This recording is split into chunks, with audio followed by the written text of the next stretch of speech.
Good afternoon. We would really like to welcome you on behalf of the World Resources Institute of Mexico, WRI, by its acronym in English. We would really like to welcome you to this seminar, which is titled Participative Science for Air Quality in Mexican Cities. The next slide, please. Okay, so the agenda for this seminar is first of all to have some words from Dr. Beatriz Cárdenas. She is Director of Air Quality, WRI Mexico. Afterwards, the presentation of the participants. We will then talk about the background and the motivations of this León campaign, which is also in charge of Dr. Beatriz Cárdenas. And afterwards, we would have Dr. Maite Cortés. She is going to talk to us as well about the background and the motivations of the Guadalajara campaign.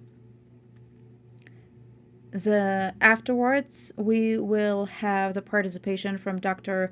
Arvind. He is professor in the School of Informatics in the Edinburgh University, and he will talk to us about technology behind microsensors that were used there and also the examples of its usage in other countries. And I will also be talking to you about the basic concepts for participative science and also the main findings of the companies from these microsensors measurements. We will also have 3 panels. The following that you can see here, we will see some of the testimonials from the participants of these campaigns, and also a panel with local authorities that also they would be talking to us and they would be sharing with us what we can do with this information that was gathered. And we will then have some final remarks from the panelists. The next one, please. Okay, so just very quickly, I would like to introduce our guests to you. We have Stephanie Lopez Murillo. She is director from Semardet. Then we have Maite Cortés. She is director and founder of Ecologist Collective from Jalisco. Also, Daniel Betancourt. He is coordinator of public spaces and sustainable infrastructure at León. We also have the participation of Juan Manuel Perez. He is chief of the analysis department of air quality information, ESMAOT. Also, Daniel Romero. He is director and founder of AKA Mission, Space and Logistics. And Cecilia Plasencia. She is database technique at Semardet. We also have Antonio Granados. He is from the chief department of air quality at León, and Mario Molina. He is also inventory coordinator for emissions at Semardet. The next slide, please. Okay, so as I was saying, we are going to have the participation of Dr. Arvind from the Informatics School at Edinburgh University. I am Tania Lopez, and I am pretty sure that many of you also know Dr. Beatriz Cárdenas. The next slide, please. Okay, so Betty, if you could then please start with the welcome and the backgrounds and the motivations for the León campaign. Thank you so much, Tania. And of course, I would like to take this opportunity to thank each and every one of you that today are going to be commenting and sharing your experiences, but also those that are joining us from wherever you are. I think that it is a great motive, the one that we have, and it's a great honor. We're so glad to have this session. Finally, we will be talking to you about how we reached these things that we're going to talk to you about today. I'm going to talk a little about background and motivations for the León campaign, about participative science. When we talk about participant science, we have different terms. I'm pretty sure that Dr. Tania Lopez will mention it.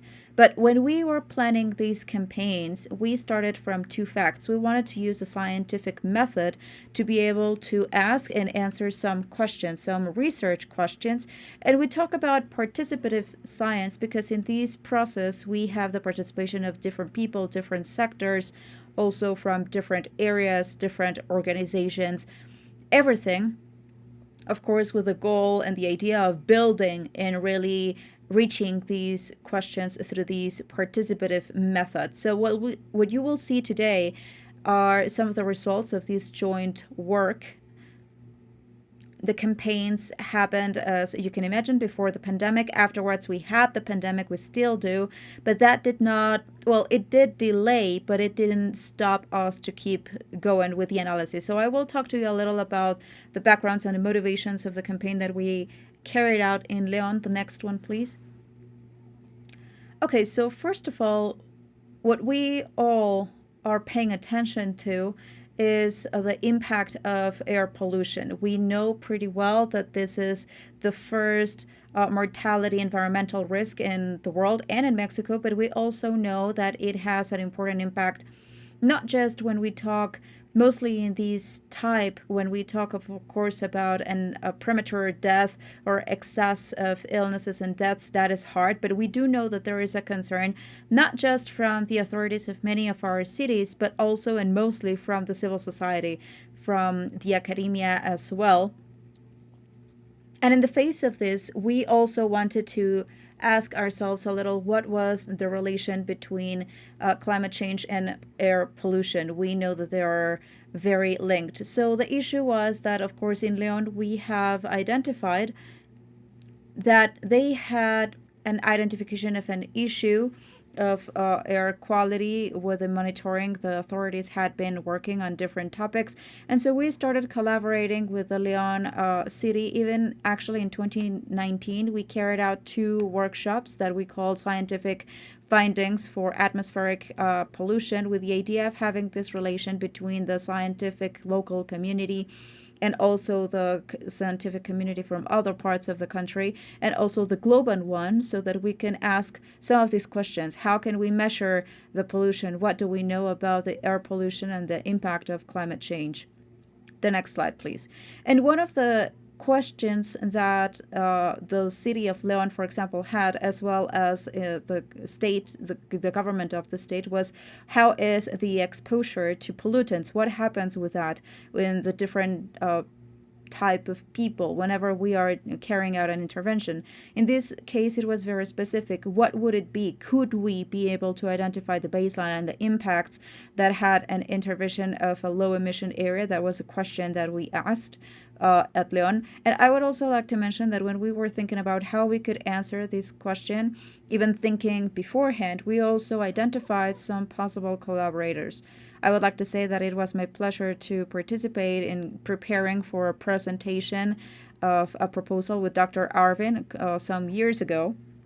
And afterwards, we reconnected, asking him this question: could we, with the instruments that he has developed, could we answer some of these questions that we had already identified in Leon? And that is how these other collaboration emerged that I'm pretty sure that he will be talking about later. Next slide, please. And so these collaboration then, as I was mentioning, we had this workshop of scientific findings. We did this in Jalisco as well as in the state of Guanajuato. We carried out this connection with Dr. Arvind. We also, back then, at those moments when we started identifying what were the scientific findings and the challenges that we had in terms of atmospheric pollution, we knew there that there was an interest in a low emission area at Leon, and they wanted to determine its baseline. The next, please. And so what I think is going to probably be a lot more explained by Dr. Tania afterwards and from the other speakers is this idea of asking scientifically, can we, through a study with equipment, with measurements to determine what is that baseline in Guadalajara as well as in Leon? The questions actually were different. I'm pretty sure that Dr. Maite Cortez will mention that for Guadalajara. But in Leon's case, we also had this question of, can we have some measurements that can give us that baseline before the intervention? The next one, please. Well, I think that these are just some pictures The rest of the panelists, I'm pretty sure, are going to talk about them a little bit further. But what I would like to say is today we are sharing with all of you, with our audience, of course, but also we are meeting back together those that participated in this process, not just in León and Guadalajara. I would really like to thank you all for this collaboration, for these adding these ideas and working in the streets. That was so important, and I think that in that sense we would really need to feel satisfied, and we will see what are the results that we can hear about today, and mostly what they tell us. Thank you so much. Thank you so much, Betty. Well, with that, I would like to move to the intervention from Maite Cortes. Please, Maite, if you could also talk to us about some of the background and motivations for the Guadalajara campaign. Hello, yes, of course. Well, unfortunately, I don't know why my camera is not working today, but it is my pleasure to be with you this morning. I have had a great satisfaction, and I've been lucky enough to work with Dr. Betty, with many of you, also Dr. Tania, for quite some time already. And to us in Guadalajara, when we talk about these motivations and backgrounds, on the one hand, we have been doing these study of over a decade of dirty air or polluted air that was also with technical support from Dr. Alvaro Osonio, and also we had some perspectives about health, also ozone and 2.5 particles with 11 years of data that we had. So when Dr. Betty invited us to work in this campaign for participative science or citizen city science, we were so fortunate to have that opportunity, and we were so motivated to be able to carry out that exercise at the street level. What happens when we walk, when we ride a bike, and we're trying to seek a better, more healthy life? And that's really what we thought was a golden opportunity. Probably we can go to the next slide, please. Okay, and so then from the study that we had in Leon with the sensors, we started trying to make this possible for Guadalajara, and afterwards the CEJ was also added for WRI initiative to collaborate in the design and implementation. And actually the design and implementation was very meaningful. As you can see in the picture, we had a big team. Also, we had Veronica Garibay, and also Dr. Molina was there. And we were really carrying out many different exercises for planning, for checking what was the data that we had, how we could also have more information. So we also had some of that and some other very relevant stakeholders. So it was so important, along with Fanny as well. We were discussing where could be the best areas of the city so that we can move there with the equipment, etc. So that part of the design really was very enriching for all of the ones that were involved. The next one, please.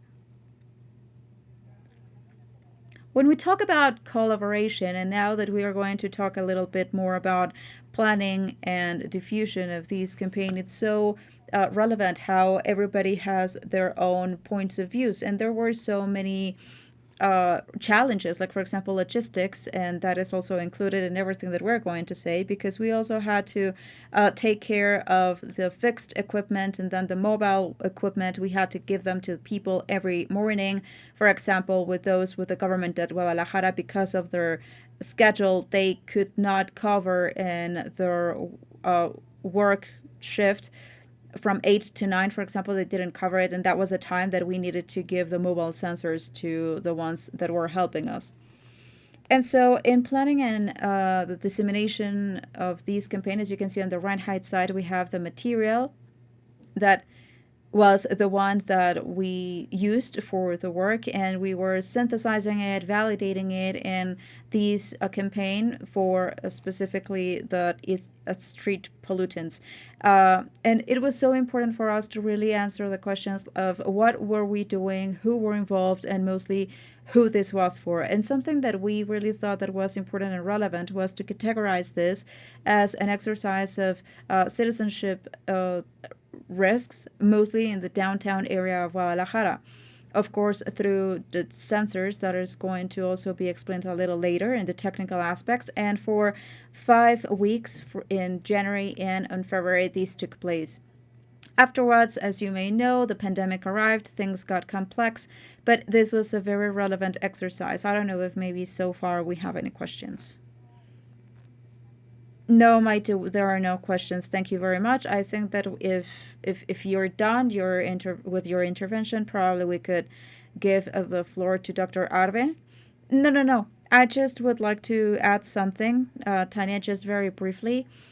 The truth is that also about who were involved after, of course, Semadet and also the municipality of Guadalajara, it was so important for us to have some other colleagues and allies, like, for example, uh, the CEJ, because I really wanted to mention about how it is important to carry out this exercise of citizen science. And it was hard to find volunteers that were willing to go during holidays or weekends, and mostly in that schedule all the time during the trial or these studies. So this was a huge challenge, and we really, really would like to thank all of them, all of those who participated that made this happen, and we also managed to make some roles.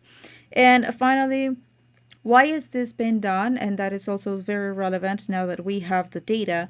What we wanted to have our data about these exposure to suspended particles that passersby or people in their bicycles usually face in different areas of the city. Thank you so much.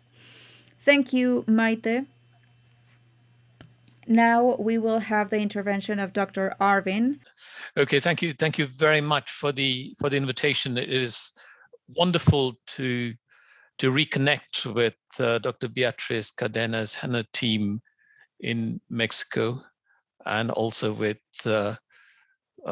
Maite Cortez when we visited her in Guadalajara. It is fantastic to see the work that we started in 2019 has now flowered into this wonderful project where we're going to see all the results today. So what I'm going to talk about today is to give you a general overview as to how this kind of data that we collect can be used to assess health effects of air pollution.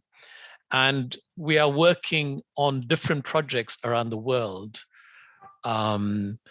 mainly looking at the effect of air pollution on young asthmatics, on pregnant mothers in Delhi, and also looking at air pollution in older asthmatics in London in the Inhale projects. So the Daphne projects and Inhale projects are two large projects which use the same sensors as we used in Leon and Guadalajara, but there is an additional sensor called the RESPECT sensor that measures the response of the body to air pollution.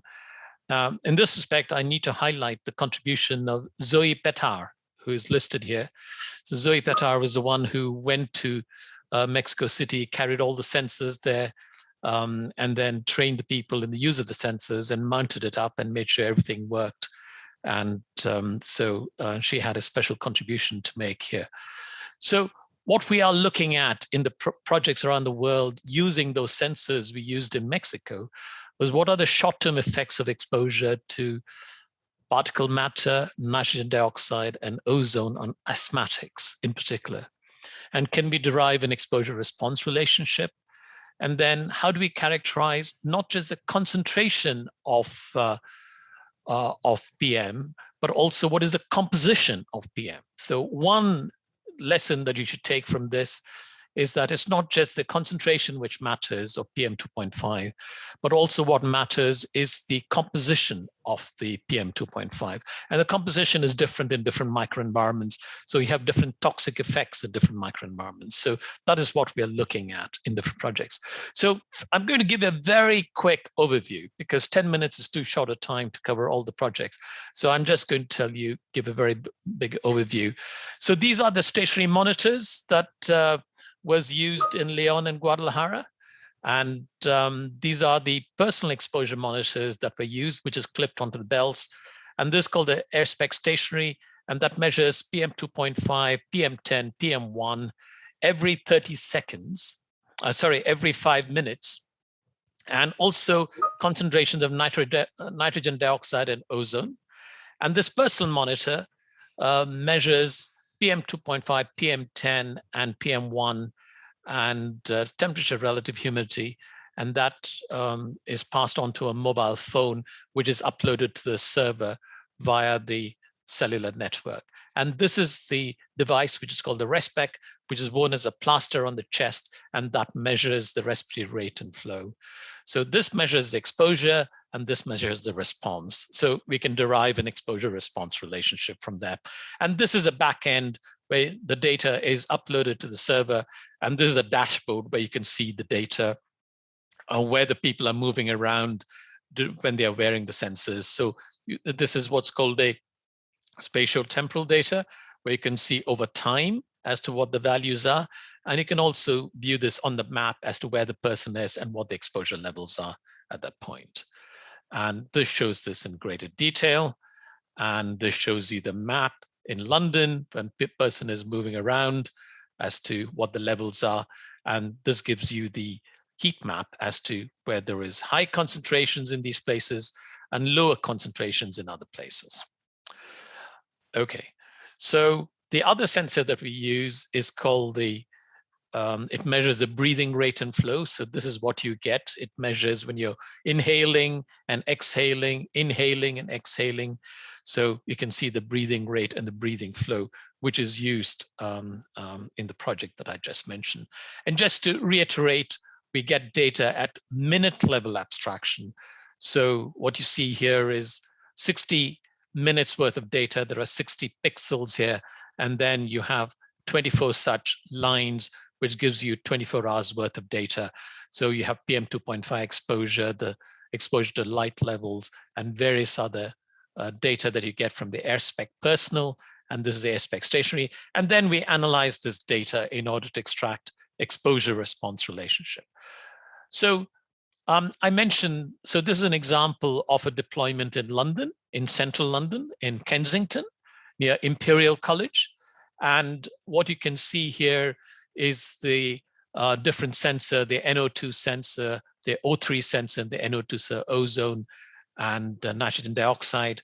And what we also get in collaboration with one of the professors in Imperial College, Professor Alexandra Porter, is that we collect these leaves which have deposits of PM, particle matter, and then we look at this under the microscope, and then we see what are the different kinds of pollutants in the air, and then we relate that to the PM 2.5 concentration. So this is a way in which we can predict, develop a model to predict chemistries in a given microenvironment. So this is some recent work which is very useful, which tells you what are the different concentrations of aluminium, of calcium, of potassium, sodium, magnesium, and then we can actually say what percentage there are in different sizes, between 0 to 2.5 microns, and 0.5 to 1 microns, 1 to 2.5, etc. So this gives us the concentration, the composition, along with the concentration, which is very useful in trying to determine. And then we can collect a lot of data here, for instance, on the breathing rate, the activity levels, and also the personal PM 2.5 exposures. And then we can study these in terms of what happens at different times of the different days of the week. What is the exposure on a Friday as opposed to a Saturday, Sunday, Monday, and also what is the exposure for different hours of the day for different subjects. You know, what are the exposure levels at different, so you can compare across subjects and within subjects, and also for different days of the week. And then we can see the exposure, PM 2.5 exposure over a period of 2 weeks for each of these subjects who are asthmatic subjects in London that we are collecting data. And then we can derive what is known as an exposure response relationship. In other words, for different delays of the time of exposure, when do you see the effects in changes in breathing rate? So in the case of asthmatic patients, we find that in the first 15 minutes is the greatest effect that you find on people with asthma. And then we also find an effect between 6 and 7 hours. In other words, there is an immediate effect and then there is a delayed effect.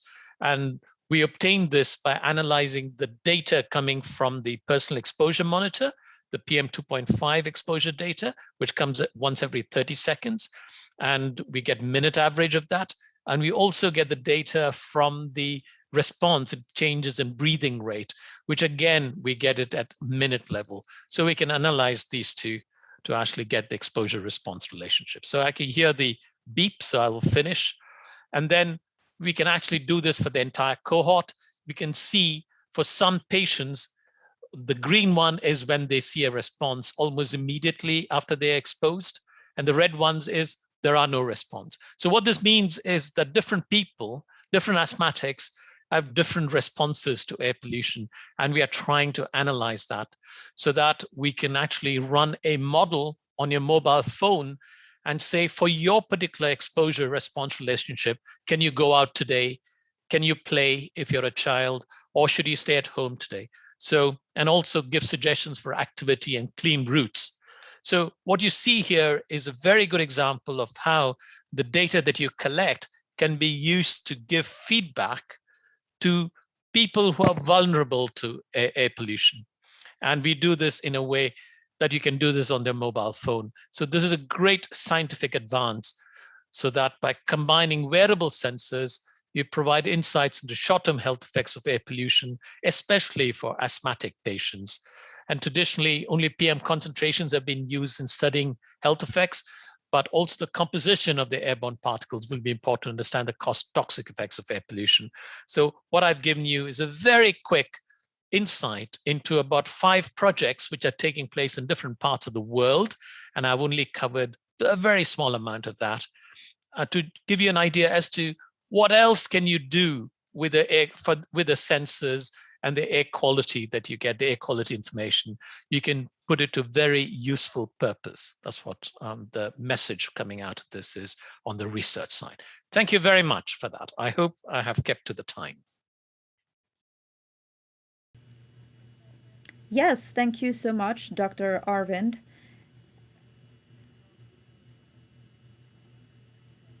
These measurements that have been carried out with these pieces of equipment are so important for these epidemic. Okay, now we are going to move to the next presentation, and I am going to be talking to you about some of the concepts of these participative science, and also some findings, or the main findings of these campaigns that use the microsensors and their measurements. Next slide, please.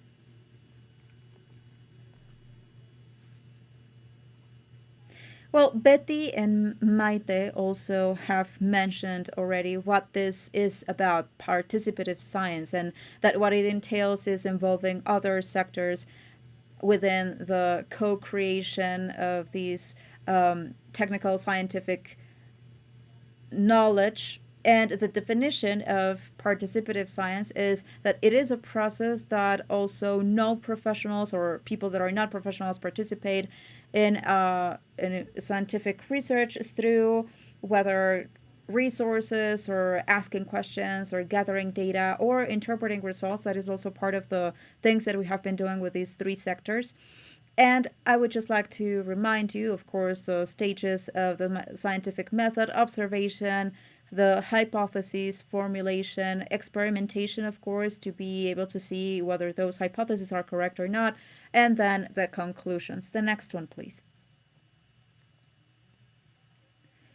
Okay, so this process is very deeply linked to the operational process of carrying out research. So an initial stage is when we identify that specific issue. In this case, we're talking about air pollution in these 2 cities. And afterwards, we have to ask ourselves whether the focus is correct. In this case, it was, because everyone was very excited about carrying out this type of research or co-creation of knowledge. And then in a next stage, which is a preparation stage. Those are the first steps. Building the teams, also defining these research questions that we have already mentioned. Also training the participants. That just as Dr. Arvind mentioned, Zoe Petard came here to train Leon, and also Leon trained people in Guadalajara. And also the in the stage of the development, then we have to create that research so that we can carry out those strategies for sampling, for data analysis, storage, and availability of data, as well as gathering of the data. And you have already seen in different pictures the different meetings that we have with all of the different sectors that participated, and then a final stage of analysis and a report. And that is the one that I'm actually going to be focusing on the second half of my talk. Next slide, please. Well, we already mentioned this. We really consider that having many different uh, actors is so important. What are the advantages? Well, within this process of involvement or engagement, I think that all of the people that come from the different social backgrounds also can be aware of this issue of air pollution. Also, of course, us being part of these sectors, we also share what are those effects of air pollution that Dr. Arvin has already mentioned as well. Also, empowering the empowerment, because once that people know, or once that they have a deeper knowledge about the issue and its effects, then they are capable of demanding or asking for a better quality of life and a better air quality, of course. And then in terms of applying the measurements, these means, of course, that when we involve different people, different sectors, it becomes easier for the implementation to happen from these different sectors as well. And of course, the transparency of these processes, we are all involved in terms of transparency. Everybody knows what's happening.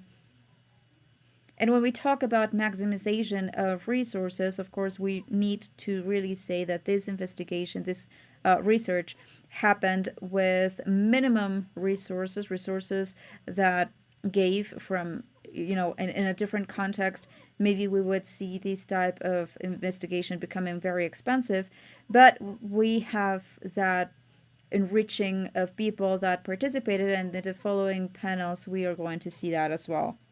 Next slide, please. The challenges, we have also been talking about challenges because, of course, there are. When you involve more stakeholders, there is a bigger effort in terms of logistics, training, follow up of the operational work. And luckily, with these teams, it is very easy to give a follow up to that information that is transmitted directly to the cloud with the dashboard that we have. And of course, we demand having the experts during the whole process in field, and mostly to be able to guarantee the adequate gathering of data so that then we can carry out a good statistical analysis. It, of course, also requires a constant motivation from the people involved to be able to reach the proposed goals, which is also a challenge that Maite mentioned. And then cleaning the data is fundamental to be able to have quality results. And this has to do with the last stage of the treatment that we have to give data to be able to have that reliable database. Next slide, please. Okay, so here we have two layers that we should be talking about in this project, generally speaking. We have some goals that were determined in terms of participative science, that was, okay, through this process, how can that transform people that are participating in these type of projects. But then we have a second layer that has to do with those specific goals for this emission campaigns. And so what we were seeking at the beginning was to be able to know whether the devices were generating useful information so that we can so that we could carry out some interpretations in terms of air pollution in the city and then generate those data that would allow us to see the different environment of the concentrations and also to evaluate, to assess those concentrations in the routes for people walking on the streets or riding their bikes in the streets. And also, Dr. Arvin already mentioned a little bit about the teams.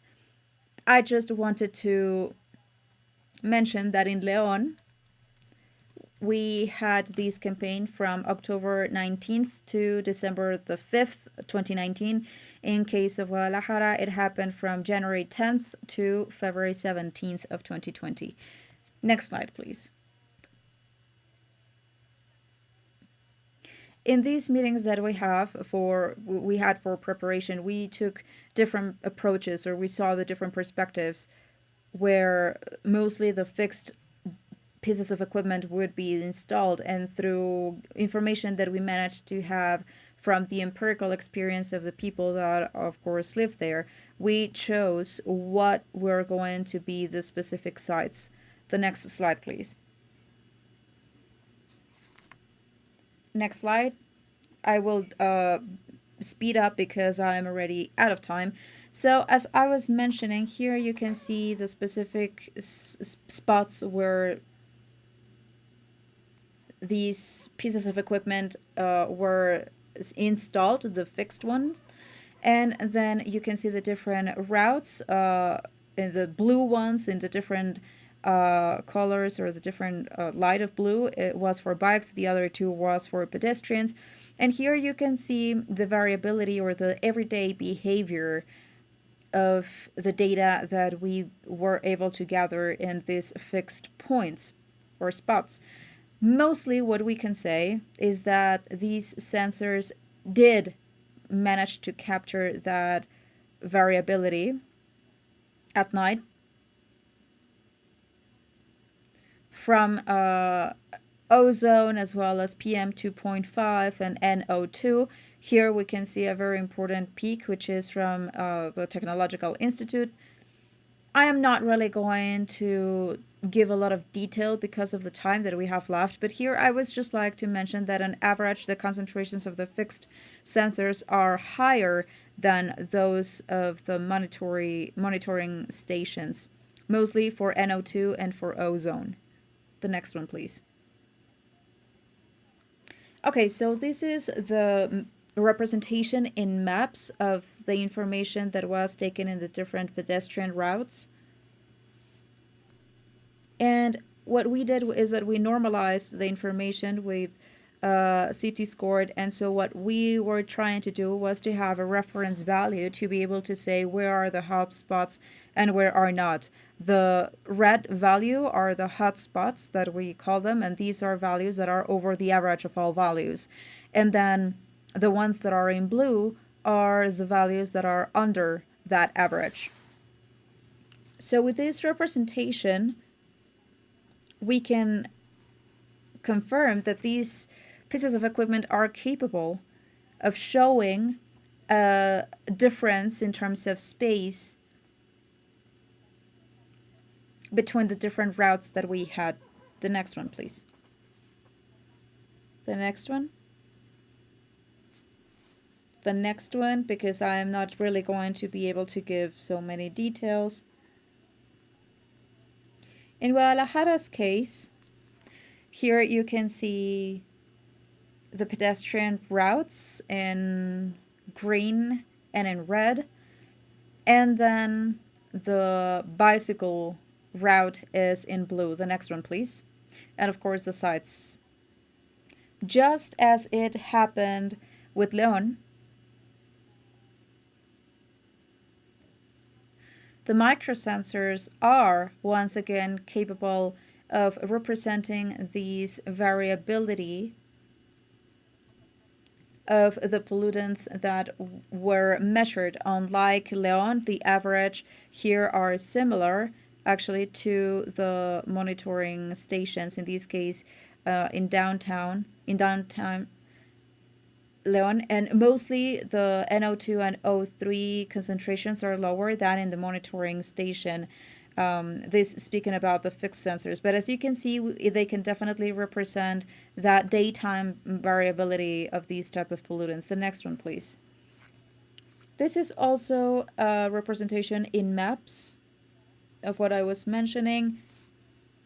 Here, I would just like to call your attention to say that yes, these pieces of equipment are capable of showing this information with variabilities in terms of space, and that of course allows us to carry out very punctual analysis when we have this type of information, because it can also be useful to identify which are the main sources. And also, well, of course, from there, to try to decide what happens next. Okay, the next slide, please. I think that I'm really, really running out of time now. Okay, so it is important to say that the measurements that we obtained at a street level have an important influence from, for example, sources, whether that's vehicles or some businesses that issue these pollutants, unlike what the monitoring stations should report, because that should be a general exposure of the population. So it is also important to know that even if, yes, both of them measure the air quality, its goals and its reach are different, and they are not necessarily comparable in terms of results. The next slide, please. An interesting finding was this generally, it was also observed that in places where usually there are more vehicles and that had higher buildings, that there were what we find were higher concentrations of PM 2.5. So just a general finding. The next slide, please. And again, well, the presence of commercial activity, what I was mentioning, that has that impact as well. It tends to increase these levels, and it is very important also to take this into account for urban design. Next, please.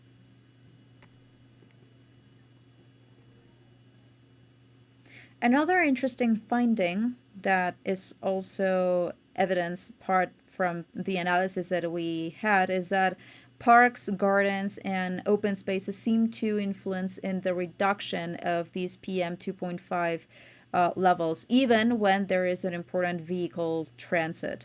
So maybe if we have these microenvironments, yes, we can see that they could have a positive impact in terms of exposure, but some studies also need to be done with a little bit of more depth and reach. And well, that is all on my part. And in the following months, we're going to carry out a report with a lot more detail of these results, and also we are going to create a document so that then we can publish the results from participative science, what that context is, and of course these campaigns. And I think that we are a little behind, so now we're going to give room for the panel of testimonials, and these are some of the people that were in the streets doing all of these studies. We were so interested in them sharing with us or answering these questions. How or what changed in your awareness about the air pollution issue, and what challenges did you face when getting involved in these measurement campaigns? And I think that probably we can call them one by one according to the order that we have them here. So Maite, please, please just a participation of 2 or 3 minutes so that we don't go over time too much. Yes, thank you, Tanya. I'm just going to be very brief, mostly because this has to do with the design of the routes, and we were really taking that into account. So in my case, more than changing awareness, I think that it got deeper, because because it is a participative science, that doesn't mean that we're not going to have rigor, or we're not going to really pay attention to the variables or everything that we're looking for. So that became even clearer when we carried out this exercise, and that makes it possible for us to see it very accurately. Even from the citizen perspective, we can understand the difference between measuring and estimating, the models that are used, all of that aspect that is so valuable.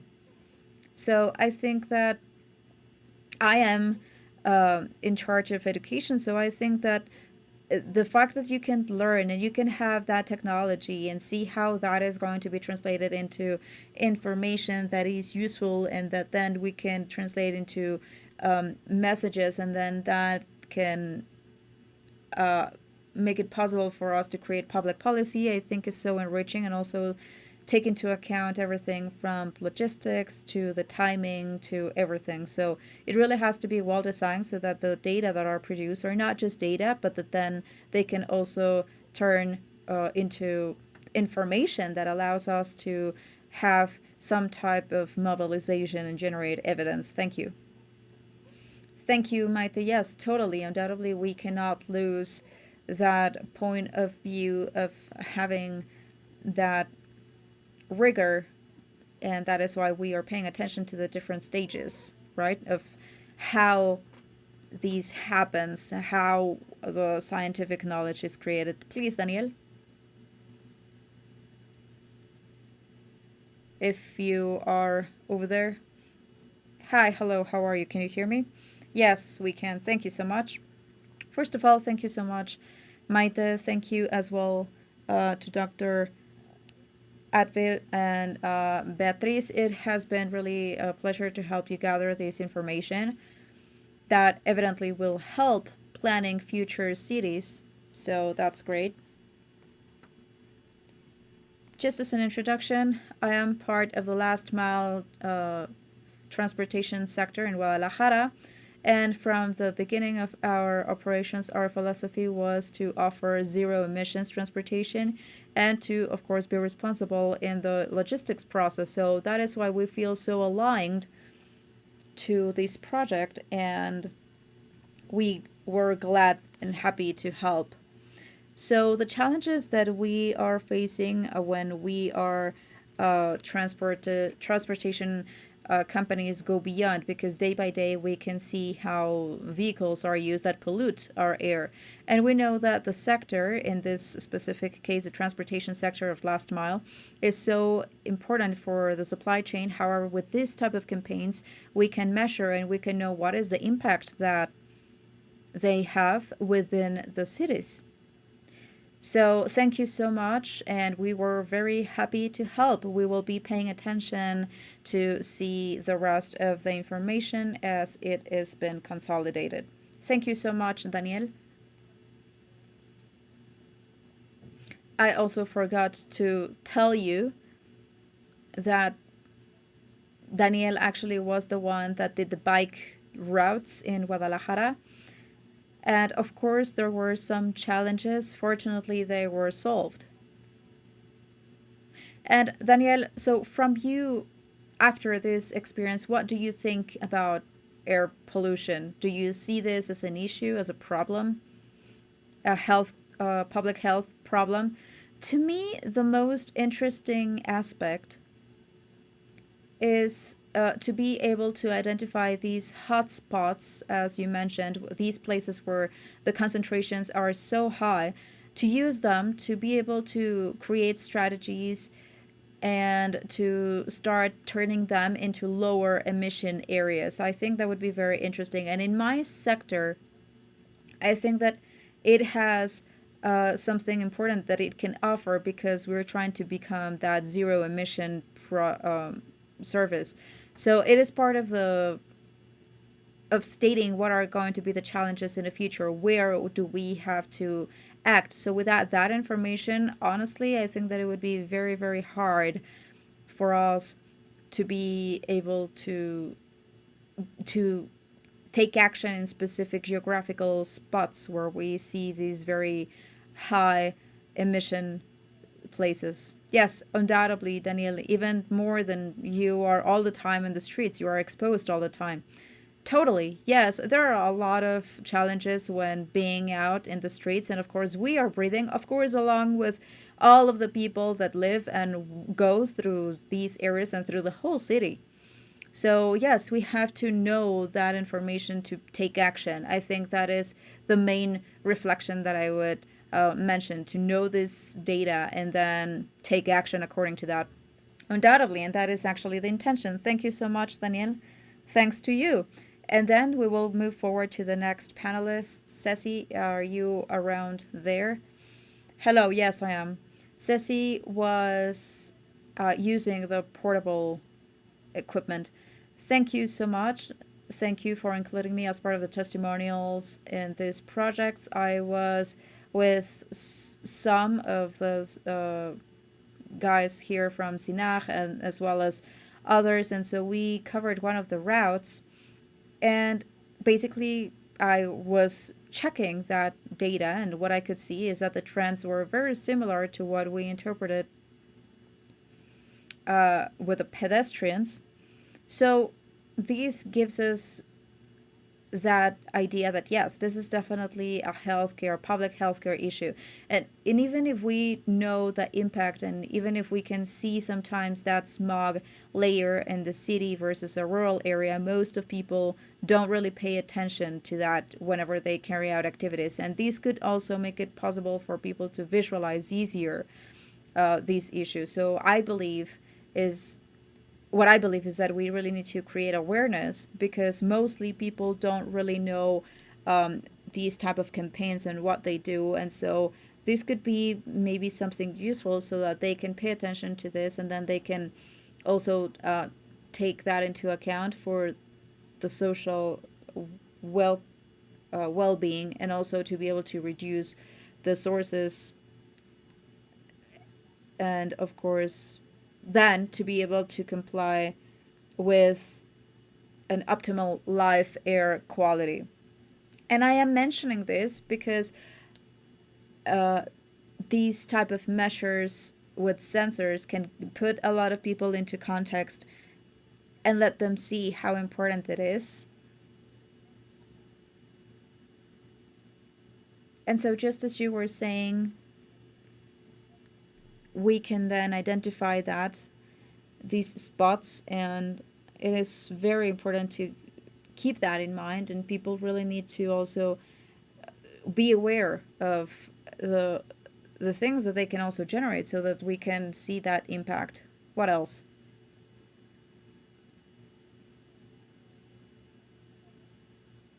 Here, one of the challenges that we had at first was that the sensors were not really working at a specific part of the body. And of course, that is relevant to try to enrich the study. Yes, thank you so much, Ceci.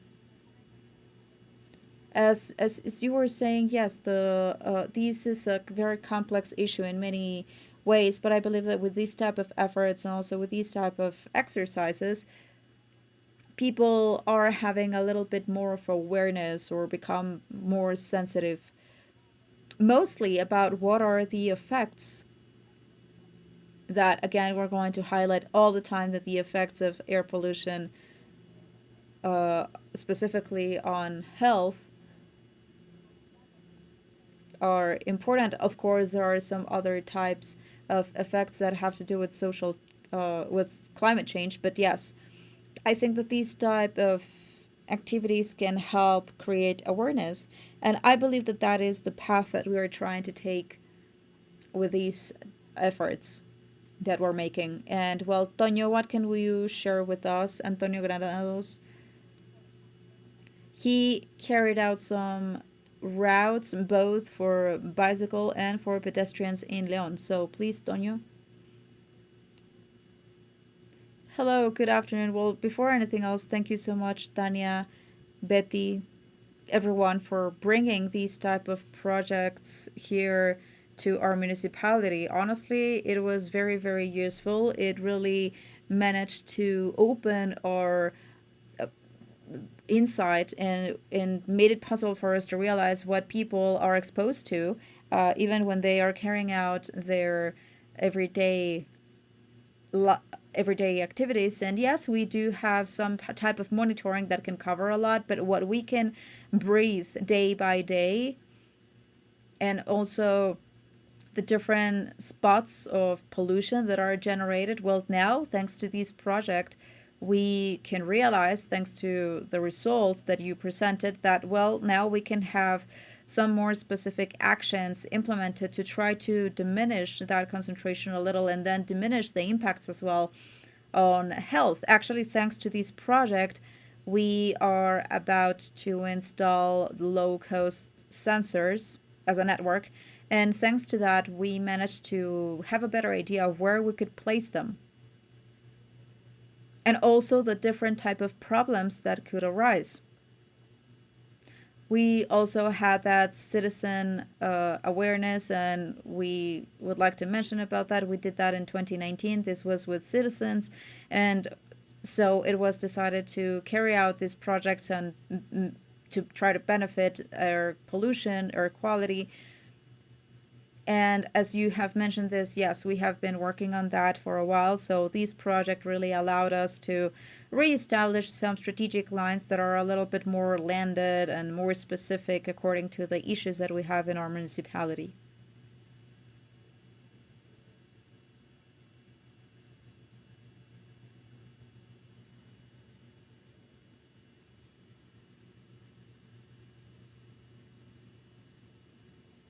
I think that your microphone is off. Sorry. Thank you, thank you. Thank you so much. Tonya, what I wanted to highlight is that in the route, the bicycle one that you carry out, we had also found some hotspots that are important to study, to pay attention to, and maybe also to think about a redesign of the bicycle routes that, for example, we have currently in Leon. And mostly because when you are in bicycle, of course, you are exercising a little bit more, so that could also be used for this information could be used to redefine those bicycle routes. Thank you so much. And well, I don't know if Mario is with us. It seems like he had an emergency. He is here. I just joined. Oh, okay, great. Thank you, Mario. Well, Mario, he is from Semadet. He was helping us with the information that we gathered with the fixed pieces of equipment. So, Mario, please, your comment. Thank you so much, Tania. Thank you, everyone, and good afternoon to you. I think this was a very valuable exercise. This is one of the first that we carry out here with sensors. I think it was a very enriching experience because we also managed to realize all of the areas of opportunity that we can still have, and some of the areas of opportunity that we can have when working with these type of sensors, that even if they are not reference equipment, they can definitely give a certain volume of data that can work for us so that we can complement or add to what we had already been measuring. I think that from my very specific point of view, the only opportunity areas would be that maybe the equipment could have an easier connection so that we don't have to go and take the information manually. I think that because of the hurry, we couldn't coordinate the 4G signal for data. But I think that is the only opportunity area. After that, of course, we need to pay attention to new focal points, to install new sensors. And that is also giving us a guideline to try to identify some areas of certain neighborhoods where we can also keep measuring or keep paying attention to air quality. Of course. Now, in terms of pedestrian and personal or mobile sensors, that was also very enriching. And we realized that measurements can change even with the minimum details at a street level. For example, maybe if there is a trash truck or a new building that is being built next to where you are, that would determine certain hotspots that we could see with those type of activities. And most of the times you cannot perceive that necessarily when you are walking on the street. Yes, I agree.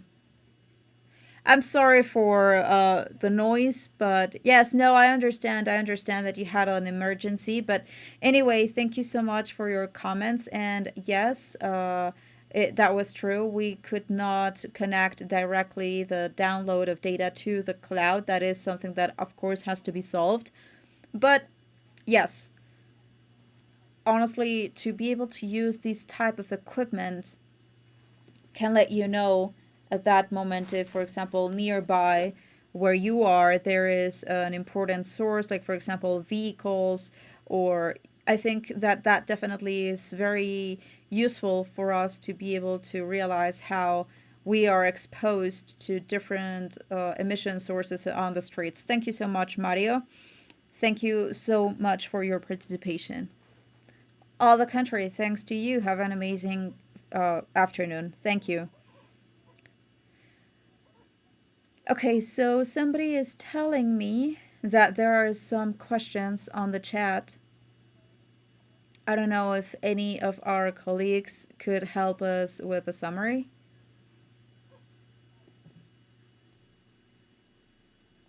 Okay, I'm reading one here that says, what is going to be that practical application of the results? Well, as we have been mentioning, these results are going to be shared with a greater detail, mostly to push forward what we had already mentioned. These areas, for example, of low emissions in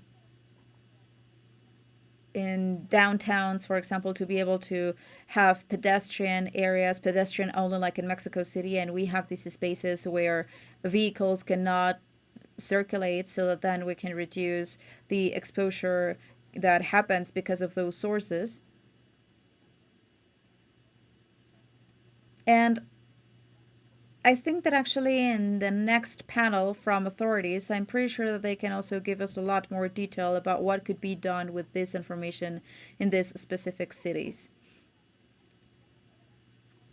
There are some other questions in terms of the calibration and also the differences, like, for example, with reference stations. Undoubtedly, that can also be included in the report. I don't know if maybe you would like to mention that, yes, there was a calibration, there was a comparison done. Yes, even if I didn't mention, a calibration happened of the information. Actually, the sensors were located for a determined time at the monitoring stations. In Guadalajara's case, we had a little bit longer to place those micro sensors at the central station. And I remember that in Leon's case, the number of days was slightly lower, but we did manage to place the sensors. And so afterwards, well, we had two stations, the CISEC and also from the medicine faculty. And so with that, we carried out the calibrations that actually were also from the staff of Dr. Arvin, using different types of statistics according to the procedures that they use to make that calibration possible. Now, in terms of the differences between the monitoring stations and the data that can be reported to the street level, what we can say is that, and I think that I also mentioned just very quickly, and what we are reporting at a street level is the personal exposure of people that are walking through those areas. And they have a lot of influence by the emission sources, how close they are to these sources. That is definitely what can determine that, because the distances are very short. Unlike the monitoring stations usually they should be installed in places where the distance to the main sources of emission of the cities can be relatively with a bigger, higher distance, because what we want to be able to record with these stations is the combination of the emission sources that are mixed in the atmosphere. And so what we want to know is, okay, so in these targets, to know how people or the population are generally exposed. So that relation has to do with the fact that before, the values for exposure for epidemiologic studies, for example, were used or are used, because many of them happened through these monitoring stations. And so this is just an approximation of what the population is breathing. But when we have these type of sensors, then we can really see exactly what the population is really breathing, and of course the magnitudes that they are exposed to on the streets. So yes, we need to increase the use of these type of sensors, so that then we can start generating these functions of responses, for example, that Dr. Arvin mentioned in these epidemiologic studies, so that then we can have those relations and to be able to know this quantitatively. Yes, I know we're running out of time, but there is just another question about the availability of these equipment.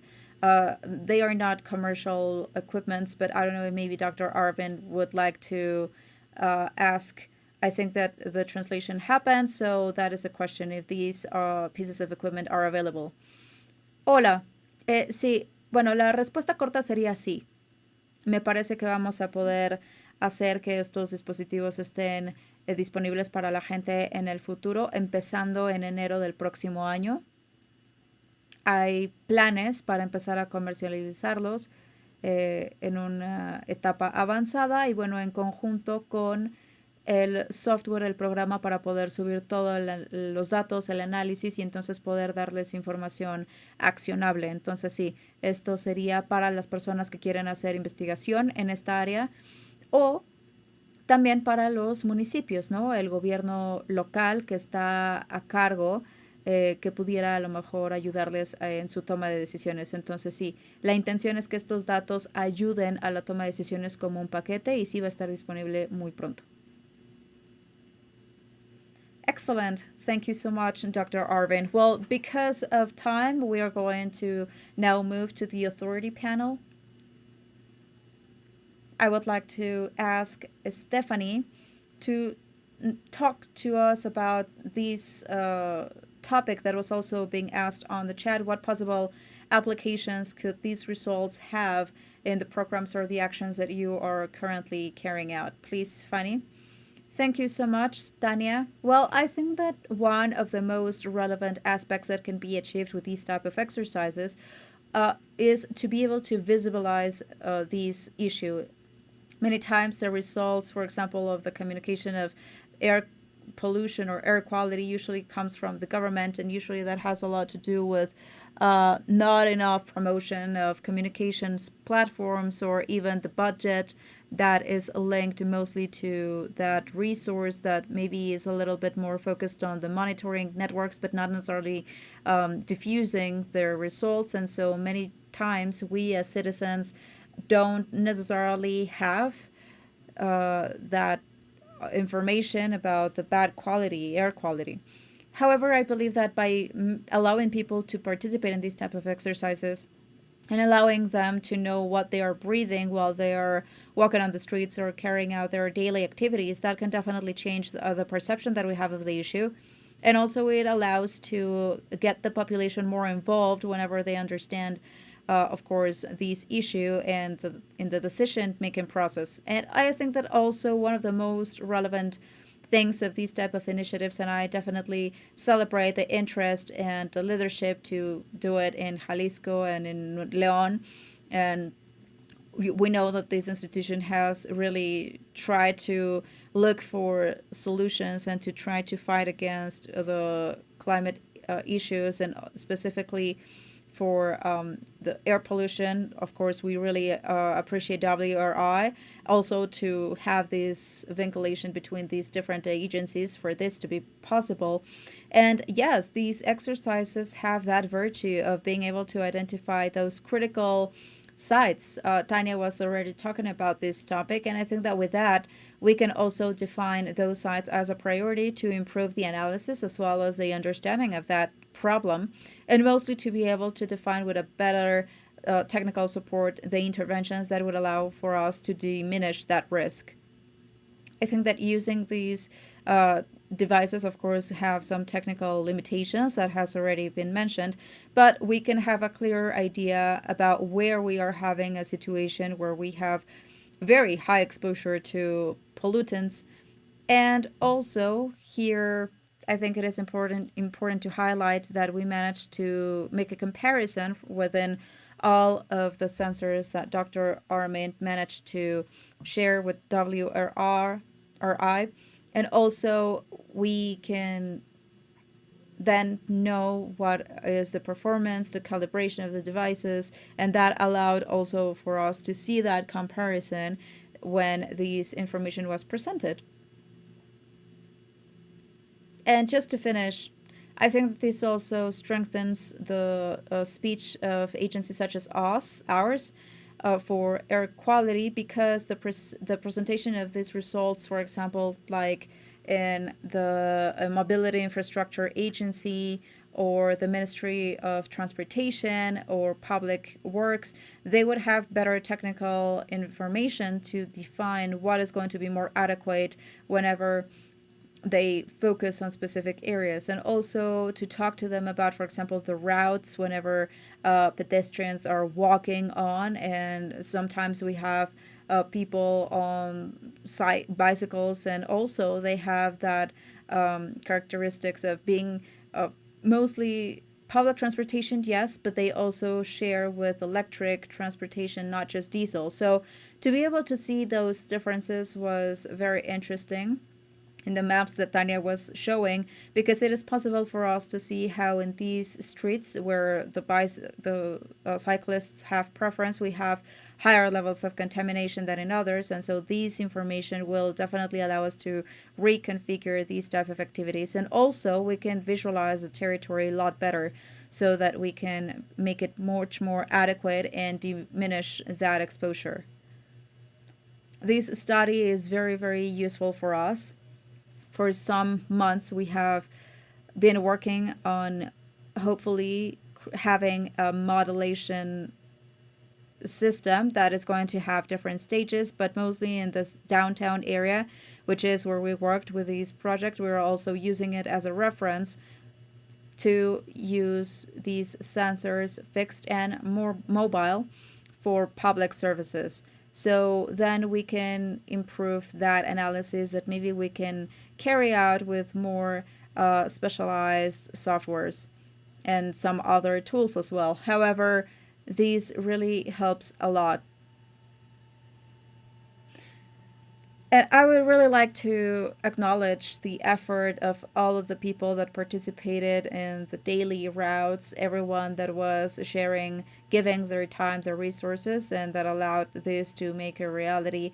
And we should definitely keep replicating these exercises, and we definitely need to wake in people that need to understand this challenge. We don't have the same awareness in places like Guadalajara, even if we know that this is an issue, but it's not really perceived as such. Like when you are in the downtown area, for example, in the country, this they know that this is an issue. So I think that we need to improve on that. So we were very happy to participate, and hopefully we can keep collaborating. Thank you.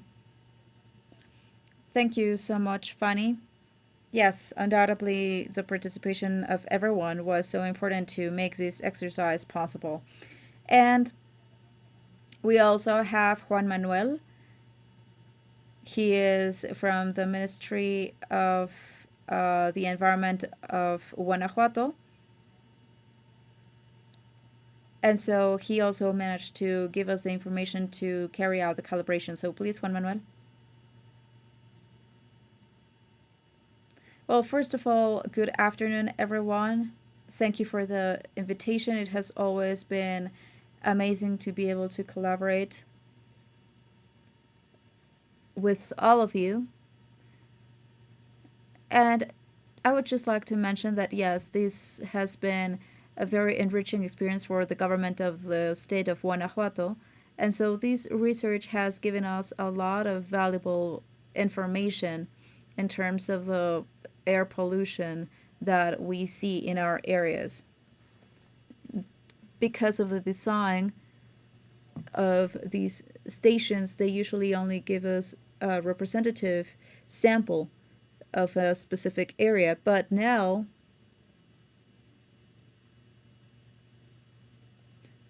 with this research that is being done, microsensors on top of the routes allows us to also know some other pieces of information about how pollution is being found at the different levels of exposure to the population. So I think that it is more detailed. There are more things that probably before could not be measured. And so this experience allows us to give priority to these spots, as it was mentioned in the case of Guadalajara, and we consider that these results that have been presented are very relevant in terms of all of the actions that we're trying to make happen in terms of air quality and also to diminish these sources of pollution that maybe before were not identified. And of course, this is also support information.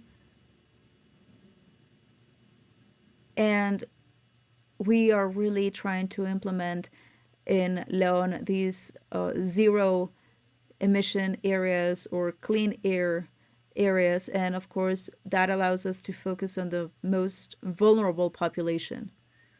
So again, these exercises end up being vital to be able to identify what is really going on. Something else that is important is to strengthen regulations and, of course, continuous surveillance. And, of course, we also see this with a potential because maybe in a future we could also have that as a regulation included even in the industrial sector, maybe using sensors. And probably they could also inform what is their contribution, for example, in their production in the society. And we have a very interesting result because then we can improve the situation. This is a problem that probably we don't talk a lot, we don't necessarily pay that much attention, but the general population is the one that perceives it. And so this makes it possible for people to really know what is happening, what they're breathing, and it allows them to know that this is also a health issue due to the exposure of pollutants, and many times that is definitely having impact and effect. So all of that is very interesting as well in that aspect of socializing these environmental issue, and also to make it possible for the society to be aware that they need to also not just be an spectator but to be active.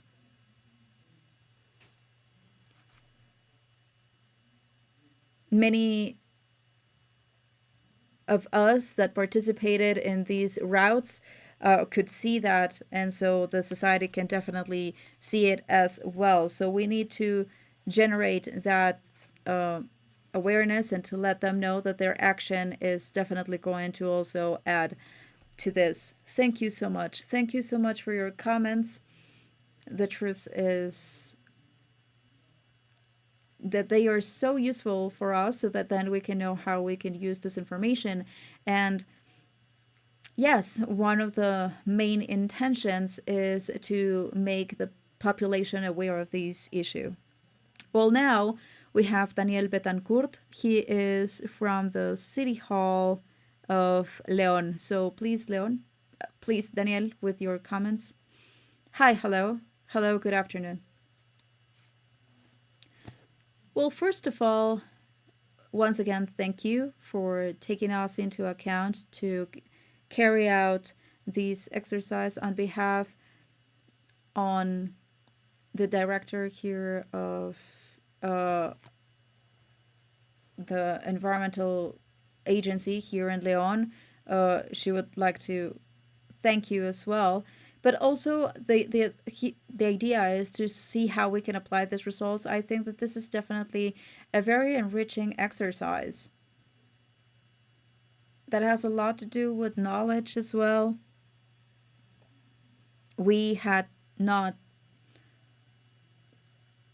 considered that maybe we could see this at that specific level, at an urban level, like for example, whenever we're walking, to be able to even see the degree or the concentration of these pollutants that we're exposed to. So what we are seeing is such a valuable information that is going to help us a lot, so that then we can focus as well on prioritizing or even reinforcing actions that we have, and then implement some others, because also just as Juan Manuel was mentioning, that low emission area thing is something that we are also collaborating in, so that we can see how it can be implemented. Some other actions, even just when we were doing these pilot, for example, we could see that within the route that we were taking, there was a street that they were fixing from the public work of Leon. And so we could see that usually there is a huge increase of the pollutant because of the dust particles.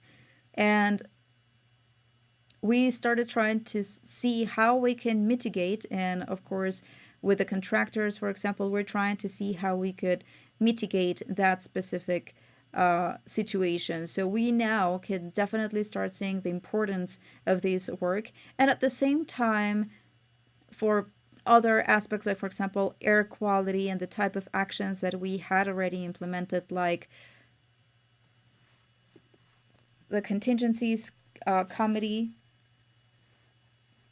and some actions that, even if they are not exactly in this field, they are involved. Like, for example, reforestation, which is going to be also very useful, so that then we can have that information as a database, and then to be able to know where we should start, where we should carry out these strategic programs. And we also have another program that we believe that is very linked of soil improvement, because we need to have a good soil. In some other studies, we had been told that our soil is not as good as it used to be, and so it is not working because the soil is so compact.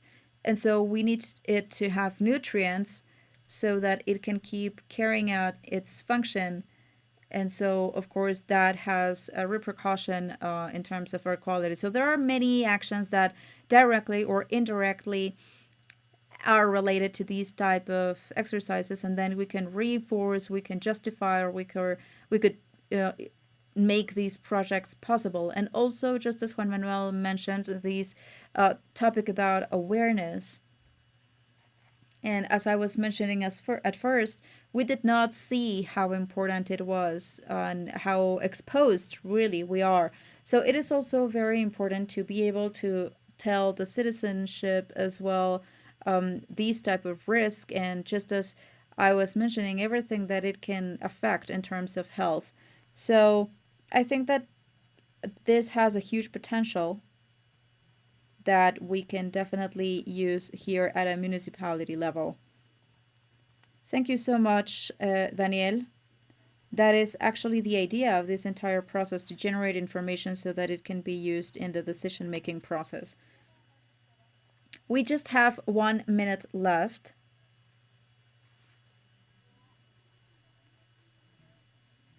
And I would just like to thank you all for being with us today in this webinar. As you can see, this process of participative science has a lot of opportunities, mostly for it can be so that it could be replicated in other cities.